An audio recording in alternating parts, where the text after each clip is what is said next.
The force in women's sports that's even more powerful than Caitlin Clark. It was a Monday in October, and a group of executives hoping to win the rights for a new professional women's soccer franchise were about to unveil their hidden ace.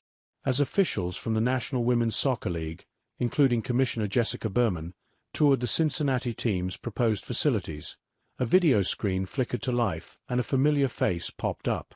Caitlin Clark appeared on screen to deliver a recorded message to the NWSL touring party.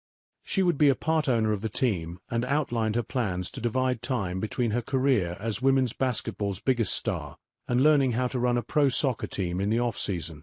It was the sort of influential endorsement that just a few years ago might have single-handedly swung the bidding process.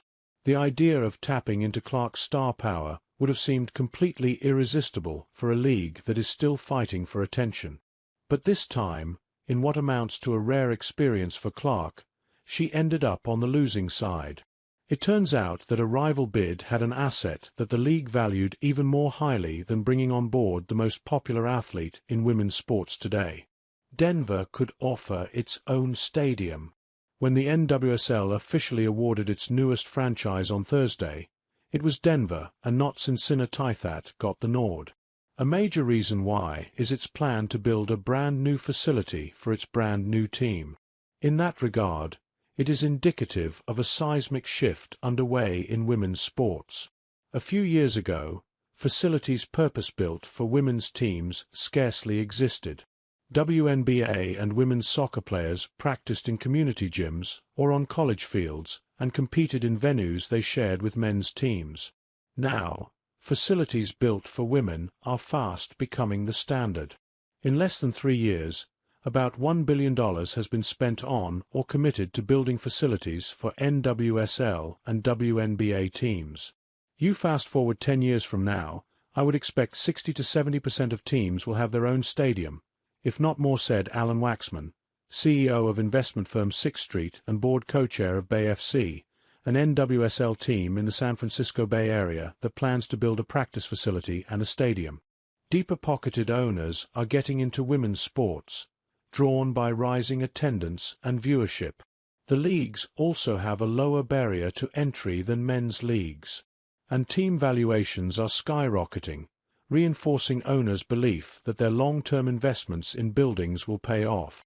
On the day before the November 23 NWSL title game, Berman said in a news conference there was probably nothing more important than teams building their own facilities. Stadiums were critical, she said, because they give teams first pick of the best game dates and times. Berman spoke from CPKC Stadium in Kansas City, Missouri. When it opened last March, the $140 million, 11,500-seat home of the NWSL's Kansas City Current was the first purpose-built women's pro sports stadium of its scale in the world. It showed the upside of a women's stadium. It sold out for the season and is already slated for expansion. In the NWSL expansion bidding, all 3 finalists pledged to build bespoke training facilities for their teams. But 2 of the 3, Denver and Cleveland, also promised to build stadiums. Denver's total investment gave it the edge, including a league record $110 million franchise fee. Even teams in the WNBA, who mostly share ownership and arenas with NBA teams, are eyeing the possibilities. The goal of the independently owned Atlanta Dream is to construct the first purpose-built WNBA arena, a spokesman said. In another radical shift, some women's teams are seeking a portion of the billions in public funding that have fueled construction of men's facilities. Since 1970, $33.4 billion in public funds has been paid to build venues in the 5 major U.S. men's sports leagues, according to Judith Grant Long, director of the Center for Sports Venues and Real Estate Development at the University of Michigan. That's adjusted for inflation to 2023.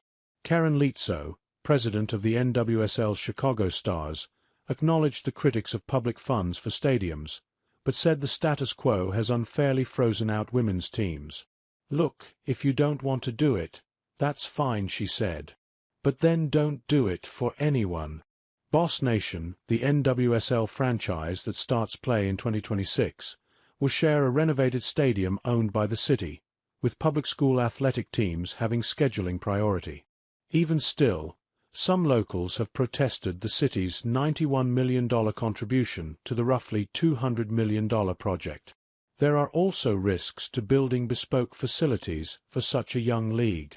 Waxman of Bay FC acknowledged that the NWSL's growth will have fits and starts.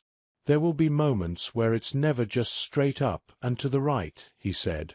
But across both leagues, practice facilities are now seen as key to attracting and retaining talent stocked with soaking pools, saunas, and private chefs. The majority of the WNBA's 13 teams now have or plan to build one. Soon, Clark will be a beneficiary. The Fever recently announced they're building their own $78 million facility to address the specific needs of female athletes competing at the highest level. Write to Rachel Bachman at rachel.bachman@wsj.com.